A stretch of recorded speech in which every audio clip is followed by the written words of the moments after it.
it is unfortunate that the price of silver has been rigged for over 100 years, because all those investors in silver still haven't gotten the return on their investment, and they did the right analysis. The only thing everybody missed in the silver world was just how much power there is in derivatives to set the price of silver.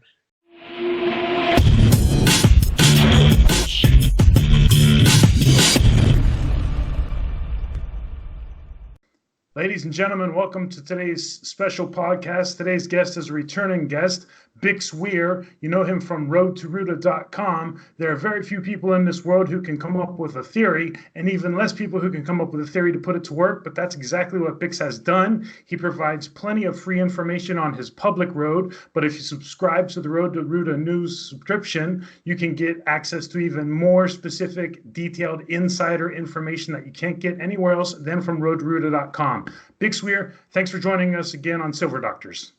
Hey, thank you. It's been a long time since I did a purely silver interview, so I'm really excited about this because I kind of left that discovery world of silver years ago when I figured everything out, and it's coming back. I think now's a great time to be in silver.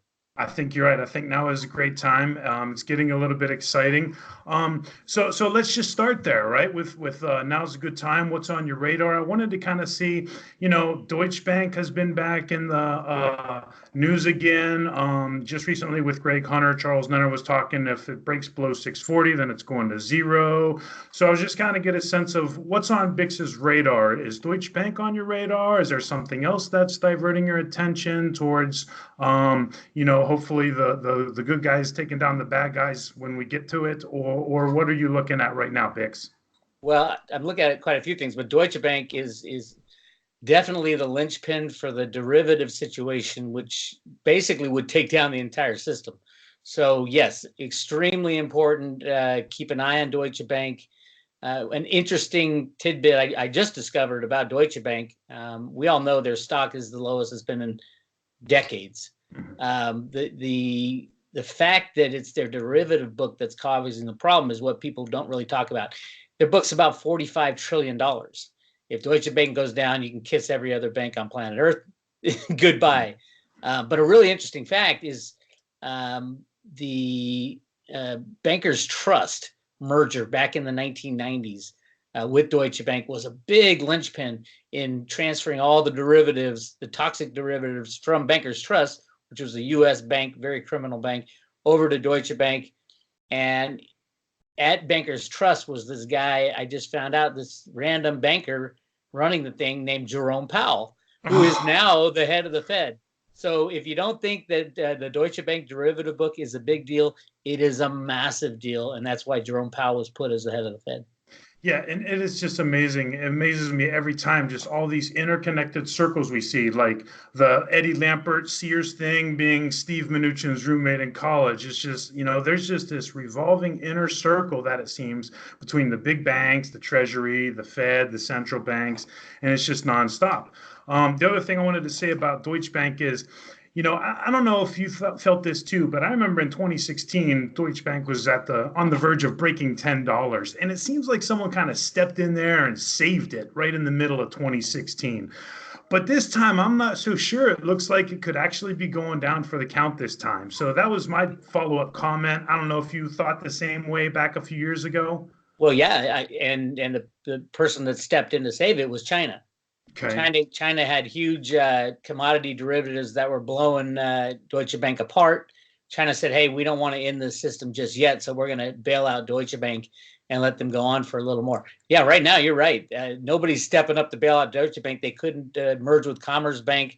Nobody's going to give them money that'll last long enough for them. I don't think they're going to survive the summer. So it all comes down to bailouts. Will we bail out Deutsche Bank? Will the EU bail out Deutsche Bank, or the US, or what's going to happen? And if they don't, then we have the big weapon of mass financial destruction going off, which is gigantic. Yes. Okay, moving on, Bix. I'd like to ask, I don't know if you had a chance to listen to a recent interview between Eric Sprott and Craig Hemke, but Eric Sprott seemed to think that They hit on the topics of Nazi gold and of Yamashita's gold. And Eric came to the kind of conclusion that he thinks that those stockpiles have now been dwindled down. Now, I know you feel that there's also the stockpile that can be tapped in the Grand Canyon, but what are your thoughts on these stockpiles of gold that are seemingly around the world that perhaps have been used to help keep the prices suppressed over the decades, but now might be getting to the point where they're pulling out really dusty gold bars at this point? Yeah, I mean, gold is one of the biggest secrets that is held private by the banks and the central banks of the world. How much gold is there in the world? Jeffrey Christian will tell you there's 200,000 tons. Yamashita's gold, they were talking about 300,000 tons back then. So you add that on top of the Jeffrey Christian gold, that's 500,000 tons. And then if you really want to go down the rabbit hole and talk about the gold in the Grand Canyon, they were talking about billions and billions and billions of ounces within the banks of the Grand Canyon. Now, I have been there. I have seen where they were mining. I saw the steamship they brought in the middle of the Grand Canyon. And this is the early 1900s. There is gold all over the place in the Grand Canyon, but you're not allowed to take a pebble out of your shoe out of the Grand Canyon. It is locked away for future use by the United States. And it's really interesting. And that's not the only one. There's gold all around the world. Another huge gold deposit is at Chocolate Mountain in California. It's a military range now, so they blocked that one off too. So yeah, it's a huge song and dance game. I do think that gold is massively undervalued, but I also think there are millions of tons of gold, not the 200,000 tons that Jeffrey Christian will tell you. Of course, the big topic we'd like to talk about today is silver. And you brought up a very interesting point yesterday, as a matter of fact. I found it interesting you were talking about the fact that there's a Silver Users Association, right? But there's no Gasoline Users Association, right? Which just goes to speak volumes to actually how important silver is. One of the things that I like to think about is, if you average 3 of the precious metals, you come up with like $1,000. I haven't done the math in a while, but like if you average platinum, palladium, and gold, it's like $1,000 on average. If you average all 4 of them and include silver, the average price for an ounce of precious metal is still like $750, right? But here we have silver sitting under 15 still today in 2019. So just my question is, when you talk about a Silver Users Association and the fact that, silver is just such a vital commodity, could you speak to that, and also what possibly silver is telling us in relationship to the value? Because I think you're also hitting on the fact that, right before things turn is when it's getting hit the absolute most to just make it look as bad of an investment as absolutely possible. So could you maybe hit on a couple of those points there, Bix? Sure. Yeah, silver it's got the dual purpose. It's got the monetary history, and it's got the industrial value. It is absolutely necessary for the high-tech world we're moving into, and it should be obvious to everybody that we are moving into a high-tech world. Silver is used in almost every electronic item that is sold out there, including solar panels, cell phones, flat screen TVs, computers, you name it. And they're inventing, because we keep moving forward with this high-tech world, more and more uses of silver. There's going to be a lot of uses in silver in the new energy technologies that have been suppressed for so long. I'm real excited about that. I'm not so excited about silver being used as money, because I don't think it will be. I think we're moving away from coinage as money, and which is fine, because I think silver is way too valuable to be used as money. There's different purposes for it. It is unfortunate that the price of silver has been rigged for over 100 years, because all those investors in silver still haven't gotten the return on their investment, and they did the right analysis. The only thing everybody missed in the silver world was just how much power there is in derivatives to set the price of silver. Everything other than that, you're right on supply, demand, need, all those things that go into an investment decision. You were absolutely right if you're a silver investor, if you have physical in your own possession. The only thing you missed is the power of the Fed and the U.S. Treasury to rig the markets to control the price, and the bullion banks. That power is unlimited. We see 300 to 400 times the amount of physical silver available being traded every year. That is insane. Even Jeffrey Christian admitted it's 100 times in gold. It is insane. It's 300 to 400 times in silver. And but that's the world we live in. That is the rehypothecated derivative world that that is bound to collapse at one point. I think it will be the Deutsche Bank collapse that really pushes it off the cliff. Mm-hmm.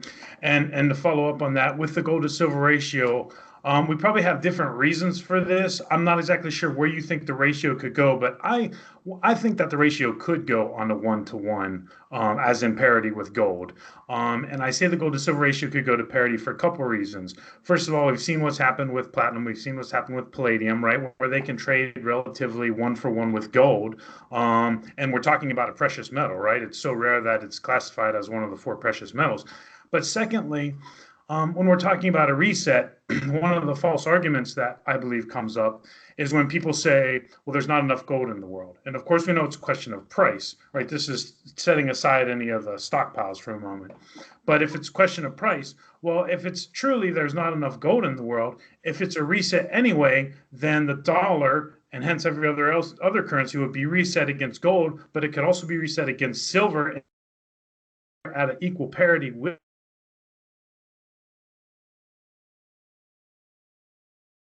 Since it would be, the fungible and the divisible, and on a 1-for-1 basis, I could see the ratio getting down to 1.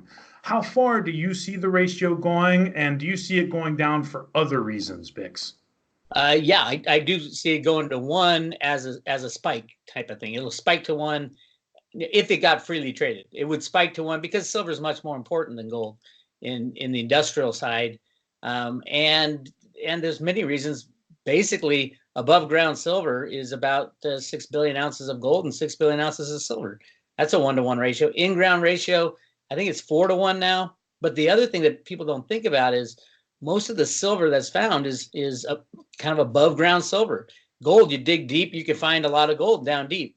So most of the silver that we're gonna find, we've identified, and there's just so much to talk about that ratio, because all the gold, because people store gold in the safe, continues to grow, whereas the silver gets consumed in small bits in electronics and flat screen TVs and things like that, in rockets.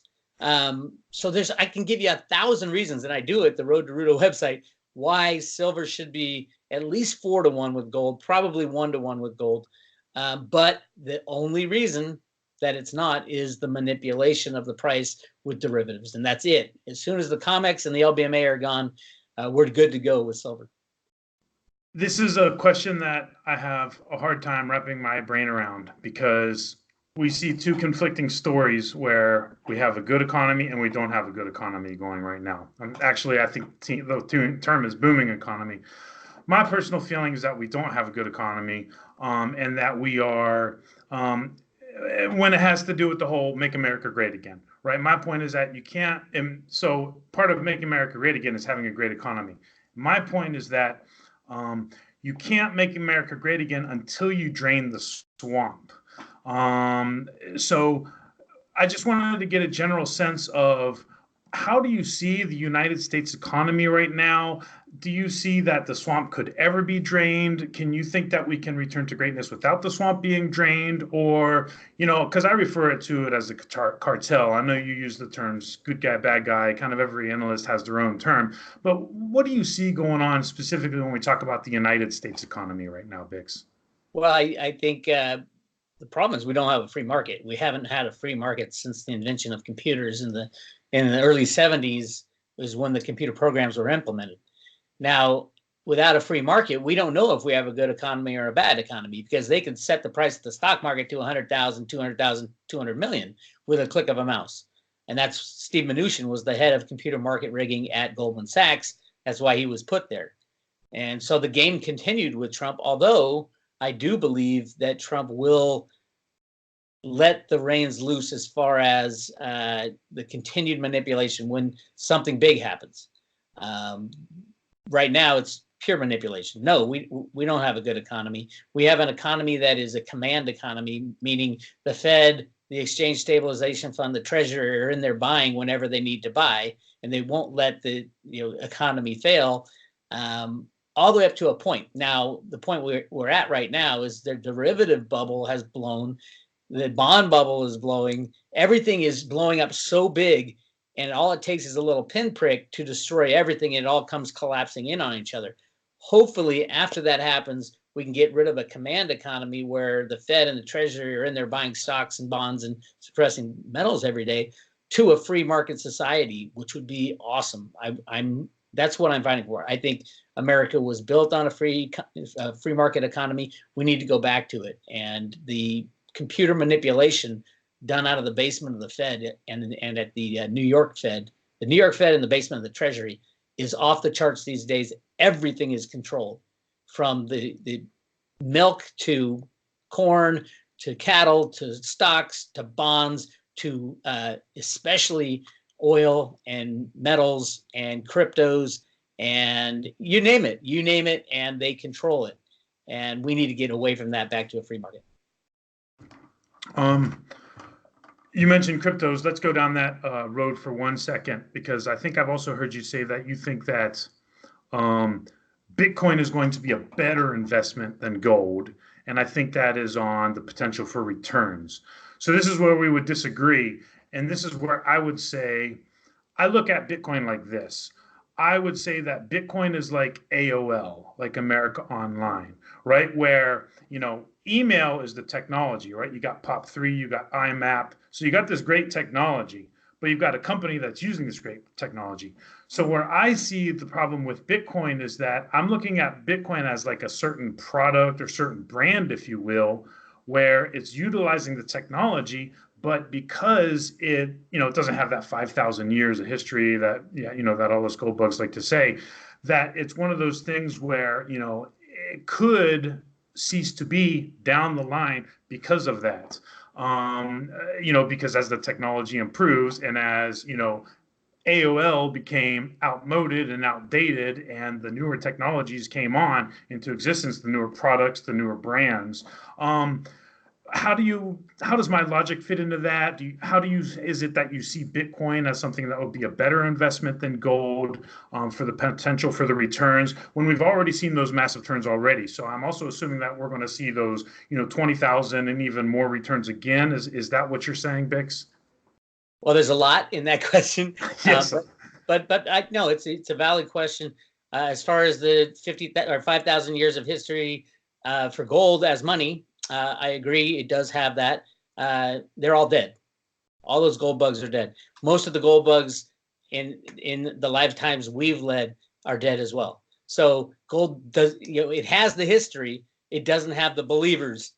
That's a huge problem for the philosophical argument that gold has the history and Bitcoin doesn't. And on another note, Bitcoin's new and is massively undervalued compared to gold. Remember, there's billions and billions and billions of ounces of gold. There's only 21 million ounces of Bitcoin that will ever be mined. So scarcity Bitcoin blows away gold on that front. Although you can slice it and dice it into Satoshis and things like that. But for your main question of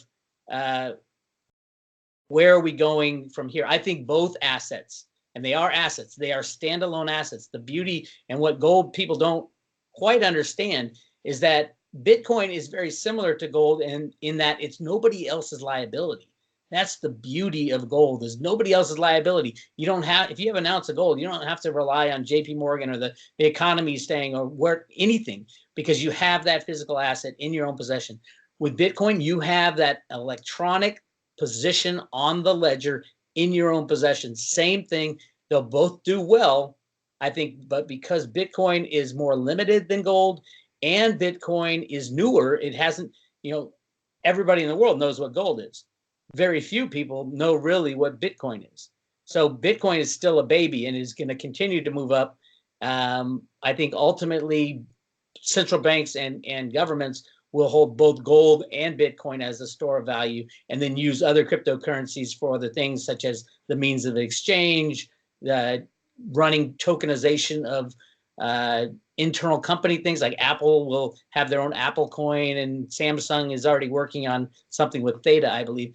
So yeah, it is. You can't discount the technology behind Bitcoin, because Bitcoin is a technology. It's not a thing. It is a position on the blockchain that is immutable. It can't be changed.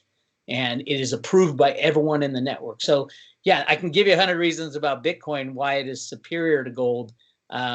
But they're both stores of value. They'll both do okay. But most people have moved on. And a lot of my gold bugs have not moved on, my gold bug friends from the old days. And I tell them all, hey, you got to have both. You got to have both. You know, I think it's interesting because I think you're right about as far as the belief and having, you know, the attention and the energy and the motivation and the drive behind the Bitcoin more right now than you do behind the gold. I would just like to add that, you know, I think though that humans in general would have something instinctively ingrained in our DNA that will click. It's kind of dormant. And the way that I like to talk about it is I think that it's kind of like those sea turtles, right, that hatch on the beach and they know which way to go to the ocean. You know, that's to be seen, right? So we'll have to see whether we do have that in our genes and whether it clicks. That's a really good analogy. And I don't think it's in our DNA. I think it was in the structure of all the past monetary systems. When every other attempt to do an unbacked fiat currency failed, it was always returning to gold. The reality is gold was the only option. That's why it's not a DNA thing. It was the only option. And now we have another option. So we'll see. I think we're getting close to that time to choose again and see how many gold bugs out there can rally enough excitement around gold versus the crypto people who can rally enough excitement around cryptos. And again, I said, it's going to be both. Both of them are going to be a hell of a lot better than holding money in the fiat system. Excellent. One final topic I'd like to hit on. I come from the point of view, I guess you would say, like I would be interested in what Ron Paul talks about as far as abolish the Fed. So this is from a Road to Ruta perspective. I'd like to know, how do you see the Fed's role? How does Road to Ruta fit in? Would you be a proponent of abolishing the Fed, or are you, like, for example, you have like somebody like Daniel DiMartino Booth who would say reform the Fed, right? What do you see, and what does the theory see as the role for the Fed, or is the Fed just something that we need to get rid of altogether? Well, the theory goes, and this is from the Road to Ruta documents that I've analyzed. This is from the horse's mouth, is that they are working to destroy the monetary system from within. So the Fed, there's some bad people in the Fed that have rigged the game for a long time, don't get me wrong.